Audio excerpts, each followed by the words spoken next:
نحمدہ ونصلی علی رسولہ الکریم اما بعد۔ استنجے کا بیان۔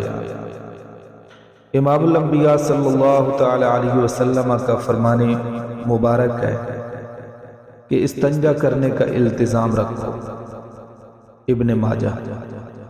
مسئلہ نمبر 1، جب سو کر اٹھے تو جب تک گھٹنے تک ہاتھ نہ دھو لے تب تک ہاتھ پانی میں نہ ڈالے، چاہے ہاتھ پاک ہو یا ناپاک ہو۔ در مختار۔ پیشاب یا پخانے کی گندگی سے پاکی حاصل کرنے کو استنجا کہتے ہیں۔ پیشاب کے لیے چھوٹا استنجا اور پخانے کے لیے بڑا استنجا کہا جاتا ہے۔ مسئلہ نمبر 2، جب پیشاب پخانے کے لیے اس کی جگہ جائے تو داخل ہونے سے پہلے بسم اللہ اللہم انی اعوذ بک من الخبث والخبائث پڑھے اور پہلے بایاں پاؤں اندر رکھے، اور جب نکلے تو پہلے دایاں پاؤں باہر نکالے اور پڑھے غفرانک الحمدللہ الذی اذھب عنی الاذی وعافانی۔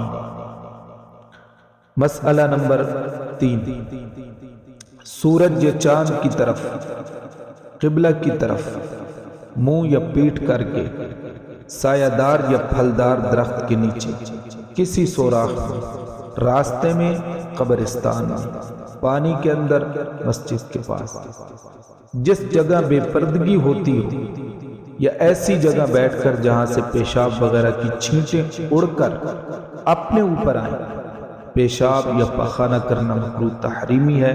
رد المختار۔ مسئلہ نمبر 4، قبلہ کی طرف پاؤں کرنا یا تھوکنا بھی مکروہ تحریمی ہے۔ در مختار۔ البتہ قبلہ کی طرف علاوہ استنجے کے پشت کرنے میں کوئی حرج نہیں۔ حدیث مبارکہ میں آیا ہے کہ پیشاب کی چھینٹوں سے نہ بچنے پر عذاب قبر ہوتا ہے۔ مستدرک حاکم۔ سید عائشہ صدیقہ رضی اللہ تعالی عنہ فرماتی ہیں کہ جو شخص یہ حدیث بیان کرے کہ رسول اکرم صلی اللہ علیہ وسلم بلا عذر کھڑے ہو کر پیشاب کیا کرتے تھے تو اس حدیث کو سچا نہ مانا۔ رسول اللہ نے ہمیشہ بیٹھ کر پیشاب کیا۔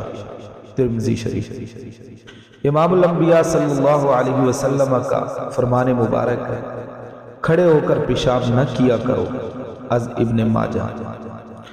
مسئلہ نمبر 5، پیشاب پخانہ کرتے ہوئے بات کرنا، کلمہ کلام پڑھنا، ایسی چیز مثلا انگوٹھی یا کھلا تعویذ وغیرہ جس پر کوئی متبرک نام یا کلام لکھا ہوا ہو اپنے ساتھ رکھنا، اور لیٹ کر، کھڑے ہو کر یا ننگے ہو کر پیشاب پخانہ کرنا منع ہے۔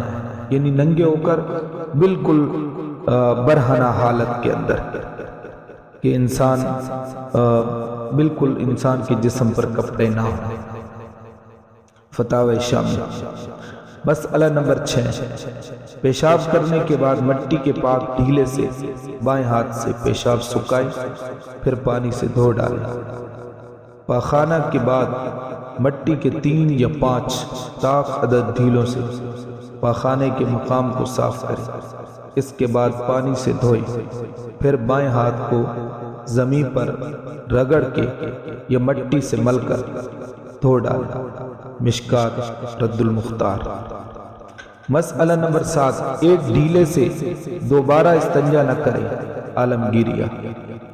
مسئلہ نمبر 8، مرد اور عورت دونوں کے لیے ڈھیلے سے استنجا کرنے کے بعد پانی سے استنجا کرنا سنت ہے، لیکن اگر نجاست پھیل جائے تو پھر پانی سے دھونا واجب ہے، اور اگر نجاست نہ پھیلی ہو تو صرف ڈھیلے سے یا صرف پانی سے پاک کر کے بھی نماز درست ہے، لیکن سنت کے خلاف ہے۔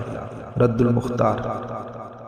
مسئلہ نمبر 9، مٹی کا ڈھیلا، پتھر، ریت، بے قیمت کپڑا اور پانی سے استنجا کرنا درست ہے۔ در مختار۔ مسئلہ نمبر 10، پکی اینٹ، ٹھیکرا، پتے، ہڈی، گوبر، شیشہ، کوئلہ، قیمتی کپڑا اور کاغذ سے استنجا کرنا مکروہ تحریم ہے۔ رد المختار۔ مسئلہ نمبر 10، اگر پیشاب پاخانہ دونوں ساتھ کیے تو پہلے پیشاب کے مقام کو ڈھیلے سے صاف کرے، پھر پاخانے کی جگہ، اس کے بعد پانی سے دھوئے۔ مسئلہ نمبر 12، مجبوری میں دائیں ہاتھ سے استنجا کرنا جائز ہے۔